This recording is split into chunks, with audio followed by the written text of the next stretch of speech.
सुप्रभात प्यारे बच्चों, आप सब कैसे हैं? उम्मीद है आप सब अच्छे होंगे। तो चलिए देखते हैं आज कौन सी तिथि और कौन सा दिन है। आज की तिथि है 13 यानी कि 13 जनवरी, यानी कि ये साल का पहला महीना है, इसलिए हम इसे 1 से लिखते हैं। और वर्ष कौन सा है? वर्ष है 2022। ठीक है, ये नया साल है, नया वर्ष है, तो हम लिखेंगे इसको 2022।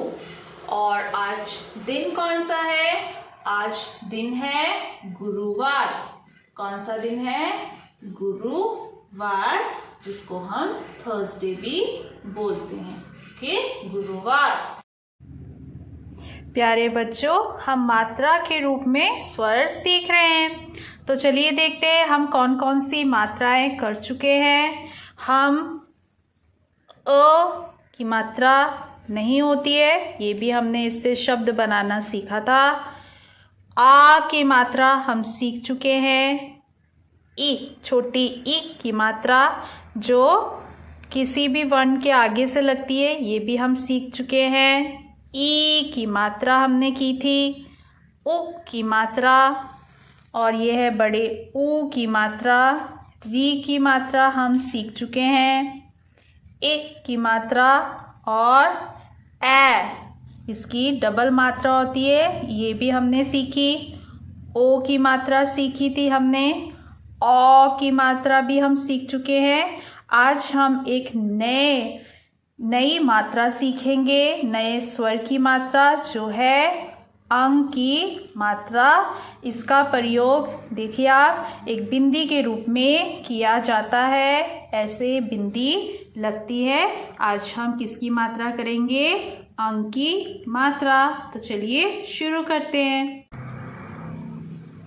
तो प्यारे बच्चों, आज के हिंदी कक्षा में हम स्वर अंग की मात्रा सीखेंगे। ये है अंग की मात्रा, और इसकी मात्रा का प्रयोग कैसे किया जाता है ये देखिए। ये है एक बिंदी, इसका प्रयोग एक बिंदी के रूप में किया जाता है। जैसे मम्मा यहाँ बिंदी लगाती है ना, वैसे ही हम जितने भी व्यंजन है और संयुक्त व्यंजन है, उन सब के ऊपर इस बिंदी का प्रयोग करेंगे। ये कौन सी बिंदी है? ये है अंग की मात्रा। इसका प्रयोग एक बिंदी के रूप में किया जाता है।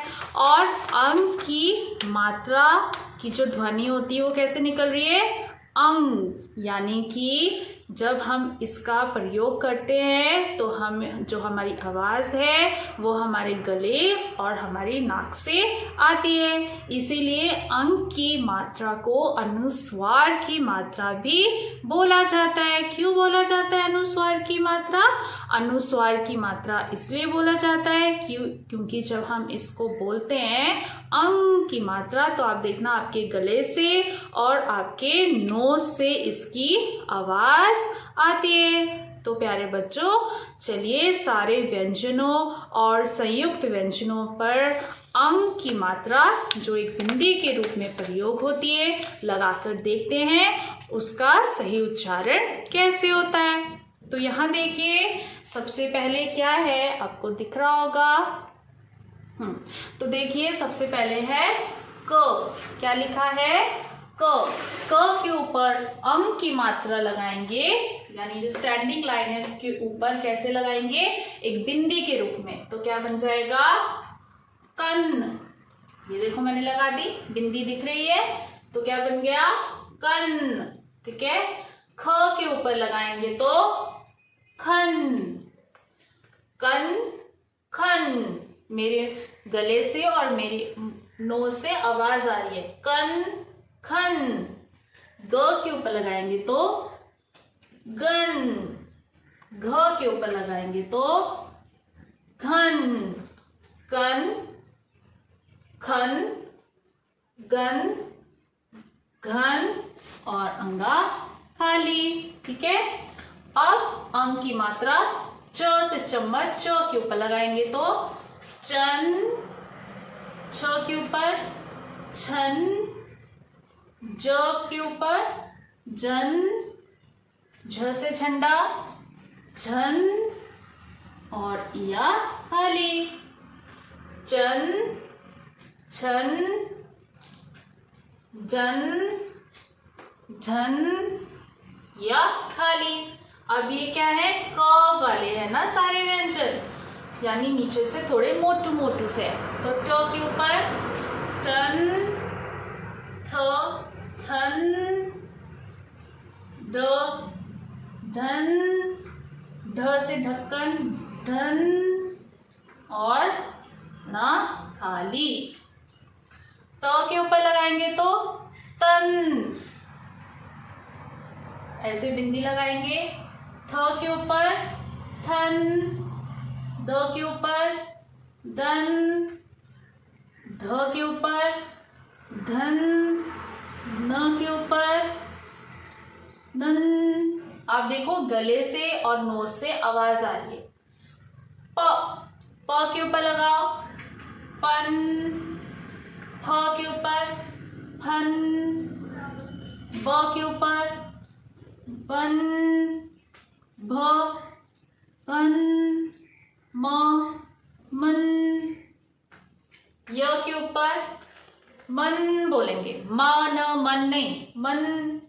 य के ऊपर यन, र, रन, ल,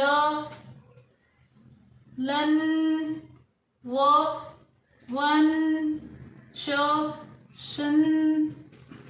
और ये है श से षटकोण, सन, स से सड़क, सन। ह के ऊपर हन, क्षत्रिय, शन, त्र, त्रन, ज्ञ, ज्ञन। ठीक है, तो ये है अंक की मात्रा, जो बिंदी के रूप में सारे व्यंजनों और संयुक्त व्यंजनों के ऊपर लगा के हमने देखा। इसका प्रयोग कैसा होता है, अंक की मात्रा का जो प्रयोग होता है, ये देखिए, ये है अंक की मात्रा। इसका प्रयोग जो है वो बिंदी के रूप में होता है, जो हमने सारे व्यंजनों और संयुक्त व्यंजनों के ऊपर लगा के देखा। आपने भी ऐसे ही संयुक्त व्यंजनों और व्यंजनों के ऊपर लगाना है, उसका बार बार सही उच्चारण करना है। ठीक है, गले और नाक से इसकी आवाज आती है, इसलिए इसे अनुस्वार भी कहा जाता है। साफ साफ लिखेंगे नोटबुक में और मैम को इसकी वर्कशीट भेज देंगे। धन्यवाद।